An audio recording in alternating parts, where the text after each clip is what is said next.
Hello guys, welcome back to our channel. ಇದು ಬಂದು ನಾವು ಗಗನಚುಕ್ಕಿ ಫಾಲ್ಸ್ಗೆ ಹೋಗಿದ್ವಿ ಅಲ್ವಾ, ಅದ್ರದ್ದು ಕಂಟಿನ್ಯೂಷನ್ ಪಾರ್ಟ್ ಆಗಿರುತ್ತೆ. ಸೊ ಗಗನಚುಕ್ಕಿ ಫಾಲ್ಸ್ಗೆ ಹೋಗಾದ್ಮೇಲೆ ನಾವು ನೆಕ್ಸ್ಟ್ ಹೋಗಿದ್ದು ಭರಚುಕ್ಕಿ ಫಾಲ್ಸ್ಗೆ. ಅಲ್ಲಿ ನಮಗೆ ಪ್ರೈವೇಟ್ ವೆಹಿಕಲ್ ಮಾತ್ರ ಹೋಗೋಕ್ಕಾಗೋದು. ಸೊ ಪಬ್ಲಿಕ್ ಟ್ರಾನ್ಸ್ಪೋರ್ಟ್ ಏನು ಅವೈಲೇಬಲ್ ಇರಲ್ಲ. ಹಾಗಾಗಿ ನಮಗೆ ಟೈಮ್ ಆಗಿದ್ರು ಪರವಾಗಿಲ್ಲ, ನೋಡೋಣ ಫಾಲ್ಸ್ ಓಪನ್ ಇದೆಯಾ ಇಲ್ವಾ ಅಂತ ಹೇಳಿ ಒಂದು ಮೈಂಡ್ಸೆಟ್ ಇಟ್ಕೊಂಡೇ ಹೋದ್ವಿ. ಬಟ್ ವ್ಯೂ ಮಾತ್ರ ಸೂಪರಾಗಿತ್ತು. ಗಗನಚುಕ್ಕಿಗಿಂತ ಆ್ಯಕ್ಚುಲಿ ಭರಚುಕ್ಕಿ ಮಾತ್ರ ಸೂಪರಾಗಿದೆ ನೋಡಲಿಕ್ಕೆ ಮಾತ್ರ. ಇದಲ್ಲದೆ ಇನ್ನೊಂದು ರೋಡ್ ಕೂಡ ಇತ್ತು ಗಗನಚುಕ್ಕಿಯಿಂದ ಬರಬೇಕಾದ್ರೆ. ಬಟ್ ಆ ರೋಡು ಸ್ವಲ್ಪ ರಿಪೇರಿ ಇತ್ತು, ಅದನ್ನು ಕನ್ಸ್ಟ್ರಕ್ಷನ್ ಕೆಲಸ ಮಾಡ್ತಾಯಿದ್ರು ಅಂತ ಹೇಳಿ ನಮಗೆ ಈ ರೋಡಲ್ಲಿ ಕಳಿಸಿದ್ರು. ಸೊ ಇದು ಬಂದು ನಮಗೆ ಕೊಳ್ಳೇಗಾಲ ತಾಲೂಕು, ಚಾಮರಾಜನಗರ ಡಿಸ್ಟಿಕಲ್ಲಿ ಇರುತ್ತೆ. ಈ ಫಾಲ್ಸ್ಗಳು ಬಂದು ಮಂಡ್ಯ ಮತ್ತು ಚಾಮರಾಜನಗರ ಬಾರ್ಡರಲ್ಲಿ ಇರೋದ್ರಿಂದ ನಮಗೆ ಗಗನಚುಕ್ಕಿ ಬಂದು ಮಂಡ್ಯ ಡಿಸ್ಟಿಕ್ ಸಿಗುತ್ತೆ, ಭರಚುಕ್ಕಿ ಬಂದು ಚಾಮರಾಜನಗರ ಡಿಸ್ಟಿಕ್ ಸಿಗುತ್ತೆ. ಸೊ ಈಗ ನೀವು ಪಕ್ಕದಲ್ಲಿ ಏನು ನೋಡ್ತಾ ಇದ್ದೀರಾ ಸೇತುವೆ, ನಾವು ಆ ಸೇತುವೆಯಿಂದ ನಾವು ಭರಚುಕ್ಕಿಗೆ ಹೋಗಬೇಕಾಗುತ್ತೆ. ಇದು ಬಂದು ಫುಲ್ ಸ್ಟ್ರೈಟ್ ಹೋದರೆ ಕೊಳ್ಳೇಗಾಲ ಸಿಗುತ್ತೆ. ಸೊ ಈಗ ನೀವು ಆ ಕಡೆ ರೋಡಲ್ಲಿ ನೋಡಿದ್ರಿಲ್ವಾ, ಇದೇ ಸೇತುವೆ ಮೇಲೆ ನಾವು ಈಗ ಹೋಗ್ತಾ ಇರೋದು. ಸೊ ಈ ಕಾಣ್ತಾ ಇರೋ ಸೇತುವೆ ಬಂದು ತುಂಬ ಅಂದರೆ ತುಂಬ ಹಳೇದು ಅನಿಸುತ್ತೆ.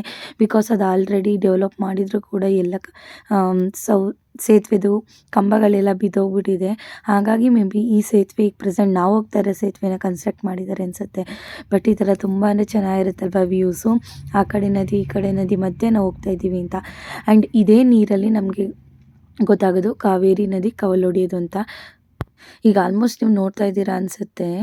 ಸೊ ನಮ್ಮ ಆಪೋಸಿಟ್ ಸೈಡು ಒಂದು ವೇ ಹೋಗ್ತೈತೆ, ಈ ಕಡೆ ಸೈಡ್ ಒಂದು ವೇ ಹೋಗ್ತೈತೆ. ನೋಡಿ ಇದೇ ಪಾಯಿಂಟಲ್ಲಿ ನಮಗೆ ಕಾವೇರಿ ನದಿ ಎರಡು ವಿಭಜನೆ ಆಗೋದು. ಅದು ಸ್ಟ್ರೇಟ್ ಹೋಗೋದು ಬಂದು ಗಗನಚುಕ್ಕಿಗೆ ಬರುತ್ತೆ, ಈ ಕಡೆ ಬರೋದು ಭರಚುಕ್ಕಿಗೆ ಬರುತ್ತೆ. ಈಗ ನೀವು ಈಗೇನು ಪ್ರೆಸೆಂಟ್ ನೋಡ್ತಾ ಇದ್ದೀರ ಪ್ರೆಸೆಂಟ್ ಅದು ಗಗನಚುಕ್ಕಿ ಫಾಲ್ಸ್ನ ಫಾರ್ಮೇಷನ್ ಮಾಡುವಂತಹ ಕಾವೇರಿ ನದಿ. ಇದೇ ಜಾಗದಲ್ಲಿ ಎರಡು ಕವಲು ಹೊಡೆಯೋದು ತುಂಬ ಅಂದರೆ ತುಂಬ ಚೆನ್ನಾಗಿತ್ತು ಮಾತ್ರ, ಬ್ಯೂಟಿಫುಲ್ ವ್ಯೂವು. ನಾವು ಹೋಗಿದ್ದು ಬಂದು ಸಂಜೆ ಟೈಮ್ ಆದರೂ ಕೂಡ ವ್ಯೂ ಮಾತ್ರ ತುಂಬ ಚೆನ್ನಾಗಿತ್ತು. ನಾವಂತೂ ಎಂಜಾಯ್ ಮಾಡಿದ್ವಿ, ಬಿಕಾಸ್ ನದಿ ಪಕ್ಕದಲ್ಲೇ ಹೋಗ್ತಾ ಇದ್ವಿ. ಅಷ್ಟು ಅಂದರೆ ಅಷ್ಟು ಚೆನ್ನಾಗಿತ್ತು. ಸೊ ನೋಡ್ತಾ ಇರ್ಬೋದು ನೀವು, ಆಲ್ಮೋಸ್ಟ್ ಈಗ ಭರಚುಕ್ಕಿ ಹತ್ರನೇ ಬಂದ್ವಿ. ನೀರು ನೋಡಿ ಎಷ್ಟು ಹತ್ರದಲ್ಲೆಲ್ಲ ಇದೆ. ಅದು ತುಂಬ ಅಂದರೆ ಪೊಲೀಸ್ ಸೆಕ್ಯೂರಿಟೀಸ್ ಎಲ್ಲ ತುಂಬ ಜಾಸ್ತಿ ಇತ್ತು ಮಾತ್ರ. ಸೊ ಇದು ಒಂದು ಊರೊಳಗಡೆ ಎಂಟ್ರ್ ಆದ ತಕ್ಷಣವೇ ನಮಗೆ ಇದು ಮಧ್ಯರಂಗ ಟೆಂಪಲ್ ಅಂತ. ನಿಮಗೂ ಆಲ್ಮೋಸ್ಟ್ ಎಲ್ಲರಿಗೂ ಗೊತ್ತಿರುತ್ತೆ, ಆದಿರಂಗ, ಮಧ್ಯರಂಗ, ಅಂತ್ಯರಂಗ ಅಂತ. ಆದಿರಂಗ ಬಂದು ಶ್ರೀರಂಗಪಟ್ಟಣದಲ್ಲಿರುವಂತಹದ್ದು, ಅದು ಕೂಡ ಕಾವೇರಿ ನದಿಯ ದಂಡೆ ಮೇಲೆ ಇರುವಂತಹದ್ದು ದೇವಸ್ಥಾನ. ಇದು ಒಂದು ಮಧ್ಯರಂಗ, ಇದು ಕೂಡ ಕಾವೇರಿ ದಂಡೆ ಮೇಲೆ ಇರುವಂತಹ ದೇವಸ್ಥಾನ. ಇನ್ನು ಅಂತ್ಯರಂಗ ಬಂದು ತಮಿಳ್ನಾಡಲ್ಲಿರುತ್ತೆ. ಸೊ ಅದು ಬಂದು ಅಂತ್ಯರಂಗ ಅಂತ ಹೇಳ್ಬೋದು. ಟೆಂಪಲ್ ಒಳಗಡೆ ಏನು ಹೋಗಲಿಲ್ಲ, ಟೈಮ್ ಆಗಿಬಿಡುತ್ತೆ, ನಾವು ಇನ್ನು ಫಾಲ್ಸ್ನ ನೋಡೋಷ್ಟರಲ್ಲಿ ಅಂತ ಹೇಳಿ ನಾವು ಹಂಗೆ ಕೂಡ ಹೊರಟ್ವಿ. ಸೊ ಅಲ್ಲಿಗೆ ಹೋದ್ಮೇಲೆ ಗೊತ್ತಾಯಿತು ನಮಗೆ ಫಜೀತಿ ಎಷ್ಟು ಟ್ರಾಫಿಕ್ ಇದೆ ಅಂತೇಳಿ. ಏಕೆಂದರೆ ಟೈಮ್ ಆಗ್ತಾ ಬರ್ತೈತೆ ಆ್ಯಂಡ್ ಜಾಗ ಕೂಡ ತುಂಬ ಚಿಕ್ಕದಿದೆ, ರೋಡ್ ಕೂಡ. ಹಾಗಾಗಿ ಯಾವುದೇ ವೆಹಿಕಲ್ನ ಕೂಡ ಬಿಡಲಿಲ್ಲ, ಒಂದು 1/2 hour ಹಂಗೆ ನಿಲ್ಲಿಸ್ಕೊಂಡು. ಆ್ಯಂಡ್ ನಮ್ಮ ಮುಂದೆ ಇರೋ ವೆಹಿಕಲೆಲ್ಲ ಹಂಗೆ ಗಾಡಿನ ಟರ್ನ್ ಮಾಡಿಕೊಂಡು ಹಂಗೆ ಹೋದ್ರು. ನೋಡಿ ಇಲ್ಲೆಲ್ಲ ರಿವರ್ಸ್ ಹೋಗ್ತಾ ಇದ್ದಾರೆ ಅಥವಾ ಹೋಗೋರು ಹೋಗ್ತಾ ಇದ್ದಾರೆ, ಹಂಗಾಗೋಯ್ತು. ಇಲ್ಲೇ ಅರ್ಧ ಗಂಟೆ ಟೈಮ್ ಸ್ಪೆಂಡ್ ಮಾಡಿದ್ವಿ. ಸೊ ನೋಡೋಣ ಹೋಗೋಣ ಬೇಡವಾ ಅಂತ ಹಂಗೆ ಡಿಸೈಡ್ ಮಾಡ್ಕೊಂಡು ಒಂದು 1/4 ಗಂಟೆ ಕೂತಿದ್ವಿ. ನಮಗಂತೂ ಸಾಕಾಗೋಯ್ತು. ಬಟ್ ಮಕ್ಕಳಿಬ್ಬರು ಮಲಗಿದ್ರು, ಅವ್ರು ಸಖತ್ ರೆಸ್ಟ್ ತೊಗೊಂಡ್ರು. ನಾವು ಹೋಗೋದೋ ಬೇಡವೋ ಅನ್ನೋಂಗೆ ಯೋಚನೆ ಮಾಡ್ಕೊಂಡು ಕೂತಿದ್ವಿ. ಸೊ ಫೈನಲಿ ನೋಡಿ ಬಿಟ್ಟರು. ಬಟ್ ಇದರಲ್ಲೂ ಎಂಥ ಇದು ಅಂತ ಹೇಳಿದ್ರೆ, ಅಮೌಂಟ್ ಇಸ್ಕೊಂಡು ಬಿಟ್ಟರು. ಅದಕ್ಕೆ ಏನು ಟಿಕೆಟ್ ಇಲ್ಲ ಅಥವಾ ಏನೂ ಇಲ್ಲ. 5 ಮೆಂಬರ್ಸ್ ಇದ್ದೀವಿ ಅಂತ ಅಂದಿದ್ದಕ್ಕೆ, 4 ಮೆಂಬರ್ಸ್ ಇದ್ದೀವಿ ಅಂದಿದ್ದಕ್ಕೆ 100 ರೂಪೀಸ್ ಇಸ್ಕೊಂಡ್ರು. ಸೊ ಇಲ್ಲಿಂದ ನಮ್ಮದು ಒರಿಜಿನಲ್ ಇದು ಸ್ಟಾರ್ಟ್ ಆಗೋದು ಗಾಡಿ ಪಾರ್ಕಿಂಗು.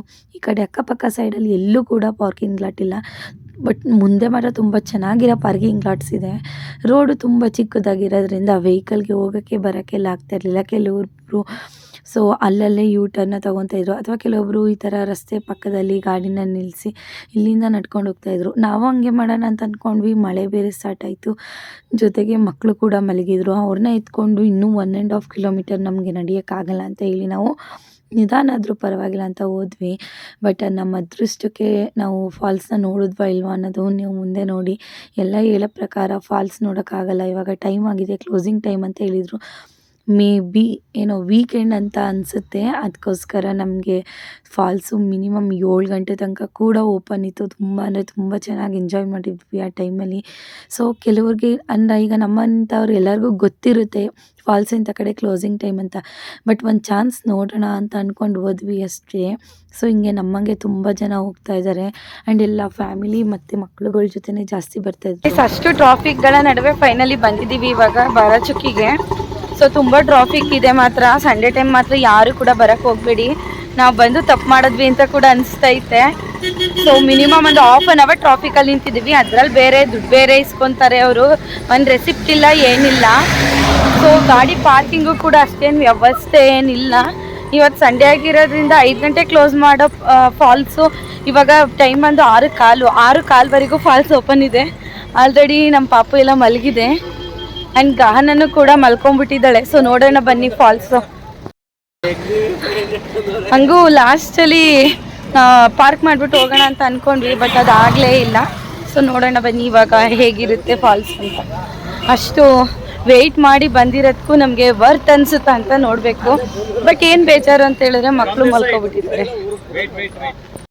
ಇಲ್ಲಂತೂ ಒಂದು ಸ್ವಲ್ಪ ಇವಾಗ ನಾವು ಹೋಗ್ತಾ ಇರೋ ಪ್ಲೇಸಲ್ಲಿ ಅಷ್ಟೊಂದು ಪಾರ್ಕಿಂಗ್ ಅಥವಾ ಟ್ರಾಫಿಕ್ ಜಾಮ್ ಅಂತ ಅದೇನಿಲ್ಲ. ಬಟ್ ತುಂಬ ಹಿಂದೆ ಅಂತೂ ತುಂಬ ಟ್ರಾಫಿಕ್ ಆಗಿಬಿಟ್ಟಿದ್ದು. ಯಾಕೆಂದರೆ ಅವರು 2 ಗೇಟ್ ಇರುತ್ತೆ, 2 ಗೇಟ್ ಕೂಡ ಓಪನ್ ಮಾಡಿರಲಿಲ್ಲ. ಓನ್ಲಿ 1 ಗೇಟ್ ಅಷ್ಟೇ ಓಪನ್ ಮಾಡಿದ್ದಿದ್ದು ಅವರು. ಸೊ ಬನ್ನಿ, ಇಷ್ಟು ತಂಪಾಗಿದ್ರೂ ಕೂಡ ಒಂದು ಸ್ವಲ್ಪನೂ ಗಾಳಿ ಬೀಸ್ತಾಯಿಲ್ಲ. ಫುಲ್ಲು ಸೆಕೆ ಹಿಡಿತಾ ಇದೆ. ಸೊ ಜನ ಮಾತ್ರ ಸಂಡೇ ಆಗಿರೋದಕ್ಕೂ ತುಂಬ ರಶ್ ಇದ್ದಾರೆ. ಸೊ ನನಗೀಗ ಅನಿಸ್ತೈತೆ ಇನ್ ಕೇಸ್ ನಾವು ಪ್ಲ್ಯಾನ್ ಮಾಡ್ಕೊಂಡು ಬಂದಿದ್ದಿದ್ರೆ ಫ್ರೀ ಟೈಮಲ್ಲಿ ಬರ್ಬೋದಿತ್ತು. ಇದು ಅನ್ಪ್ಲ್ಯಾನ್ಡು, ಹಾಗಾಗಿ ಸಡನ್ ಬಂದಿದ್ದೀವಿ. ಸೊ ನೀರಿಂದು ಸೌಂಡ್ ಎಲ್ಲ ಸಕ್ಕತ್ತಾಗಿ ಕೇಳಿಸ್ತೈತೆ. Wait and watch. ಹಂಗೆ ನಾವು ಕೂಡ ಜಶ್ವಿನ ಎದ್ದೇಳ್ಸಕ್ಕೆ ಟ್ರೈ ಮಾಡ್ತಾ ಇದ್ವಿ. ಜಶ್ವಿ ನೋಡು ಅಲ್ಲಿ ಫಾಲ್ಸ್ ಅಂತೆಲ್ಲ ಎಷ್ಟೇ ಇದು ಮಾಡಿದ್ರು ಅವಳು ಮಾತ್ರ ಎದ್ದೇಳಲೇ ಇಲ್ಲ. ಸೊ ಆಮೇಲೆ ಎದ್ಲು. ಜನ ಅಷ್ಟೊಂದು ಏನು ಕಾಣಿಸ್ತಾ ಇಲ್ಲ. ಒಟ್ಟಿನಲ್ಲಿ ಒಳಗಡೆ ಕಾಣಿಸ್ತಾ ಇರುತ್ತೆ ಅನಿಸುತ್ತೆ ನಿಮಗೆ ಫಾಲ್ಸು. ಸೌಂಡು ಮಾತ್ರ ಸಕ್ಕತ್ತಾಗಿ ಕೇಳಿಸ್ತೈತೆ ನಮಗೆ. ಗಗನಚುಕ್ಕಿಗಿಂತ ಬಾರಾಚುಕ್ಕಿನೇ ತುಂಬ ಹೈಟಿಂದ ಫ್ಲೋ ಆಗೋ ಫಾಲ್ಸ್ ಅಂತೆ. ಸೊ ನೋಡಿ, ಬಾರಾಚುಕ್ಕಿ ಮತ್ತು ಗಗನಚುಕ್ಕಿಗಿರೋ ಡಿಫ್ರೆನ್ಸ್ ಇದೆ. ನಾವು ಗಗನಚುಕ್ಕಿ ಹತ್ರ ಹೋದ್ರೂ ಕೂಡ ಫಾಲ್ಸ್ ಇಷ್ಟು ಕ್ಲಿಯರಾಗಿ ಕಾಣಲ್ಲ. ಬಾರಾಚುಕ್ಕಿಗೆ ಇನ್ನೂ ಸ್ವಲ್ಪ ದೂರ ನಡಿಬೇಕು ಅಂದಂಗೆ ಫಾಲ್ಸ್ ನೋಡಿ ಎಷ್ಟು ಚೆನ್ನಾಗಿ ಕಾಣಿಸ್ತಾ ಇದೆ ಅಂತ. ಹಾಗೆ ಗಗನಚುಕ್ಕಿ ನನಗೆ ಗೊತ್ತಿರೋ ಮಟ್ಟಿಗೆ ಹೈಟ್ ಇದ್ದರೆ ಬಾರಾಚುಕ್ಕಿ ತುಂಬ ವೈಡಾಗಿದೆ. ಸೊ ಇದನ್ನ ನೋಡೋಕೆ ಮಾತ್ರ ಏನೋ ಒಂಥರ ಚೆಂದ ಅನಿಸ್ತು. ಅದರಲ್ಲೂ ನಾವು ಸಂಜೆ ಟೈಮ್ ಬಂದ್ವಲ್ಲ, ನಮ್ಗೆ ಇನ್ನೂ ಖುಷಿ ಆಯಿತು. ನೋಡಿ ಇಲ್ಲಿ ಪಾರ್ಕಿಂಗ್ ಲಾಟಲ್ಲಿ ಎಷ್ಟು ಚೆನ್ನಾಗಿ ವ್ಯವಸ್ಥೆ ಮಾಡಿದರು ಅಂತ. ಆ್ಯಂಡ್ ಇಲ್ಲಿ ಗಗನಚುಕ್ಕಿ ಥರ ಏನೋ ಅಷ್ಟೊಂದೇನು ಕ್ಲೆಮ್ಸಿ ಇರಲಿಲ್ಲ. ನಮಗೆ ಆರಾಮಾಗಿ ಹೋಗಿ ನೋಡ್ಕೊಬಂದ್ವಿ. ಅಷ್ಟರಲ್ಲಿ ಮಕ್ಕಳನ್ನು ಕೂಡ ಎದ್ದೇಳಿಸಿದ್ವಿ, ನೋಡಿ ಫಾಲ್ಸಿಗೆ ಬಂದ್ವಿ ಅಂತ. ಬಟ್ ಇನ್ನೊಂದು ಏನು ಚೆನ್ನಾಯಿತು ಅಂತಂದರೆ ಅಕ್ಕಪಕ್ಕ ಹೋಗಿ ಬೀಳೋ ಚಾನ್ಸಸ್ ಇರುತ್ತೆ, ಅಥವಾ ಸ್ವಲ್ಪ ಪೋಲಿ ಹುಡುಗರೆಲ್ಲ ಆ ಕಡೆ ಈ ಕಡೆ ಹೋಗ್ತಾ ಇರ್ತಾರೆ ಅಂತೇಳಿ ಸುತ್ತ ಎಲೆಕ್ಟ್ರಿಕ್ದು ವೈರಿಂದ ಹಾಕಿದ್ರು. ನಮ್ಮ ಜಶ್ವಿ ಅಂತ ಇನ್ನು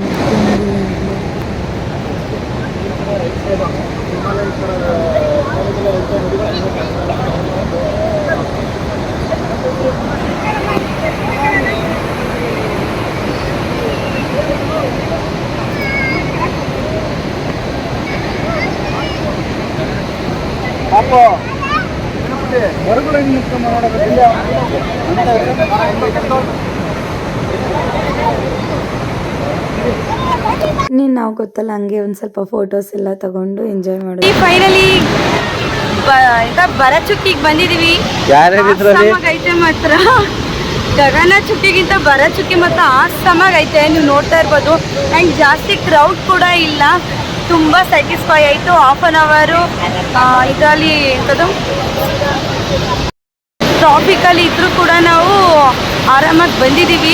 ಸಕ್ಕತ್ತಾಗಿದೆ.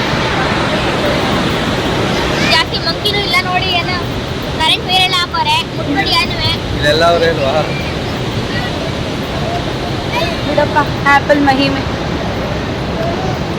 ಸೊ ಬನ್ನಿ ಇವಾಗ ಮನೆಗೆ ಹೊರಡ್ತಾ ಇದ್ದೀವಿ. ಜಾಸ್ತಿ ಟೈಮ್ ಸ್ಪೆಂಡ್ ಮಾಡೋಕ್ಕೆ ಕೂಡ ಆಗಲಿಲ್ಲ. ಫೈನಲಿ ನಮಗೆ ಬಂದಿದ್ದ ಡೌಟ್ ಏನಂತ ಹೇಳಿದ್ರೆ, ಇಷ್ಟು ಚೆನ್ನಾಗಿ ಪಾರ್ಕಿಂಗ್ ಲಾಟ್ ಇದ್ದರೂ ಕೂಡ ಮುಂದೆ ಏನಕ್ಕೆ ಬಿಡಲಿಲ್ಲ ಅವರು ವೆಹಿಕಲ್ಸ್ನ ಅಂತ ಮೇ ಬಿ ಟೈಮ್ ಆಗಿತ್ತು ಅಂತನೋ ಅಥವಾ ಚಿಕ್ಕ ದಾರಿ ಅಂತನೋ ಇರಬೇಕು. ಬಟ್ ಇಲ್ಲೊಬ್ಬರು ನಮಗೆ ಆ್ಯಕ್ಟರ್ ಸಿಕ್ಕಿದ್ರು, ಪಾಪ ಅನಿಸುತ್ತೆ. ಏಕೆ ಅಂತ ಹೇಳಿದ್ರೆ ಸೊ ಅವರು ಈಗ ರೀಸೆಂಟ್ ಸೀರಿಯಲಲ್ಲೇ ವರ್ಕ್ ಮಾಡಿದ್ದಾರೆ, ಆದರೂ ಜನಗಳು ಅವ್ರನ್ನ ಗುರುತಿಸ್ಲೇ ಇಲ್ಲ. ಅದೊಂದು ಬೇಜಾರಾಯಿತು. ಈ ಥರ ಒಂದು 2 ಸಲ ನನಗೂ ಆಯಿತು.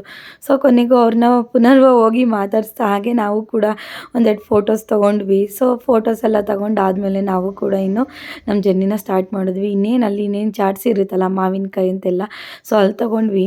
ಬರಚುಕ್ಕಿಲಿ 80 ರುಪೀಸ್ ಆದರೆ ಮಾವಿನಕಾಯಿ, ಗಗನಚುಕ್ಕಿಲಿ 80 ರುಪೀಸ್ ಆದರೆ ಬರಚುಕ್ಕಿಲಿ 100 ರುಪೀಸ್ ಇತ್ತು.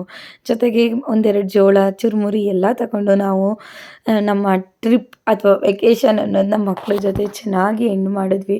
ಫೈನಲಿ ಬರಚುಕ್ಕಿನೂ ಕೂಡ ನೋಡಿದ್ವಲ್ಲ, ಅದನ್ನು ಕೂಡ ಕವರ್ ಮಾಡಿದ್ವಲ್ಲ ಅನ್ನೋದೊಂದು ತೃಪ್ತಿ. ಸೊ ಇಷ್ಟರಲ್ಲಿ ಎಲ್ಲ ಅಂದಿವೆ ಹೋಗ್ತಾ ತಿಂದ್ಕೊಂಡು ಆಲ್ಮೋಸ್ಟ್ ಮನೆಗೆ ಹೋಗೋಷ್ಟರಲ್ಲಿ 10:30 ಅಷ್ಟು ಆಗೋಗಿತ್ತು. ಐ ಹೋಪ್ ಎಲ್ಲರಿಗೂ ಈ ವಿಡಿಯೋ ಇಷ್ಟ ಆಗಿದೆ ಅಂತ ಅಂದ್ಕೊಳ್ತಾ, ನಾನು ಕೂಡ ಈ ವಿಡಿಯೋದಲ್ಲಿ ತುಂಬ ಎಂಜಾಯ್ ಮಾಡಿದೆ ವೆಕೇಷನ್ಗೆ ಹೋಗಿ ಅಂತ ಹೇಳ್ತಾ ಈ ವಿಡಿಯೋನ ಇಲ್ಲಿಗೆ ಎಂಡ್ ಮಾಡ್ತಾಯಿದ್ದೀನಿ. Thank you for watching. See you in the next video. Bye. See you.